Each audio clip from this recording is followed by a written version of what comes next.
Care Lab. We care, you learn. Do you know what causes diabetes mellitus? Let's untangle this together. Diabetes mellitus is a metabolic disorder, a condition where the body struggles to control blood sugar levels. Imagine your body as a car, your blood sugar as the fuel, and insulin as the key to use that fuel.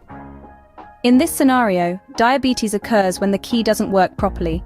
There are two main types of this disorder, type 1 and type 2. Each has its unique causes and characteristics. Diabetes mellitus is a metabolic disorder where the body is unable to regulate blood sugar levels. Let's delve into the causes of type 1 and type 2 diabetes. Type 1 diabetes is a bit of a mystery. It's an autoimmune condition where the body's immune system turns against itself, specifically attacking the insulin-producing cells in the pancreas. This results in the body's inability to produce insulin, a vital hormone that regulates our blood sugar levels. What triggers this autoimmune response is not entirely clear, but scientists believe it's a combination of genetic predispositions and environmental factors. On the other hand, type 2 diabetes is more well understood. This form of diabetes is primarily caused by insulin resistance. Picture this. Insulin is like a key that opens the door for glucose to enter our cells. In type 2 diabetes, it's as if the locks on the cells become rusty. The insulin key doesn't work as well, and glucose can't enter the cells efficiently. This causes a buildup of glucose in our bloodstream. Over time, the pancreas, which produces insulin, struggles to keep up with the demand and can't produce enough insulin to maintain normal blood sugar levels.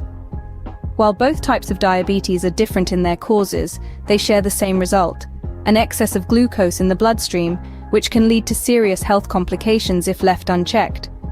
These are the main causes of type 1 and type 2 diabetes. Now, it's time to examine the genetic and lifestyle factors that contribute to diabetes. Genetics play a crucial role in both type 1 and type 2 diabetes. If your parents or siblings have diabetes, you're more likely to develop the condition. The reason for this is that certain genes that can make you more susceptible to environmental factors that trigger diabetes. Moving on to lifestyle factors, let's start with diet. Consuming a diet high in sugar, fats, and low in fiber can increase your risk of developing diabetes. Physical inactivity is another significant contributor. Regular exercise helps control your weight, uses up glucose as energy, and makes your cells more responsive to insulin. Lastly, obesity is a key risk factor for diabetes.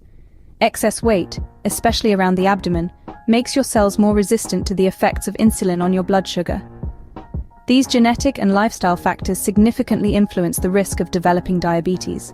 Besides genetics and lifestyle, other factors and medical conditions can increase diabetes risk. Let's first talk about age. As we grow older, our risk for developing diabetes, particularly type 2, increases, especially after the age of 45. Next, we have ethnicity. Research has shown that certain ethnic groups, including African American, Hispanic, and Asian American populations, have a higher risk of developing diabetes. We should also consider gestational diabetes. Women who experience diabetes during pregnancy are at a higher risk of developing type 2 diabetes later in life. Now, let's talk about some medical conditions. Conditions like polycystic ovary syndrome or PCOS, high blood pressure and high cholesterol levels can also increase the risk of developing diabetes. These are additional risk factors and medical conditions that increase the chances of getting diabetes. It's important to be aware of these risks so you can take the necessary steps to manage and possibly prevent them. Understanding the causes and risk factors for diabetes is crucial for prevention and management. We've delved into the causes of both type 1 and type 2 diabetes, and we've learned that both genetic and environmental factors can play a part. We've also explored lifestyle factors like diet and physical inactivity that can increase the risk, along with other risk factors such as age, ethnicity, and certain medical conditions.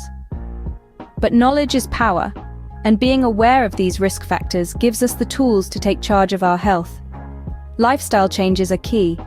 A balanced diet and regular exercise can go a long way in reducing your risk of developing diabetes.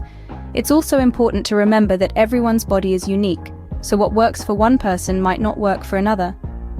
For a personalized plan and approach, it's always a good idea to consult your healthcare provider.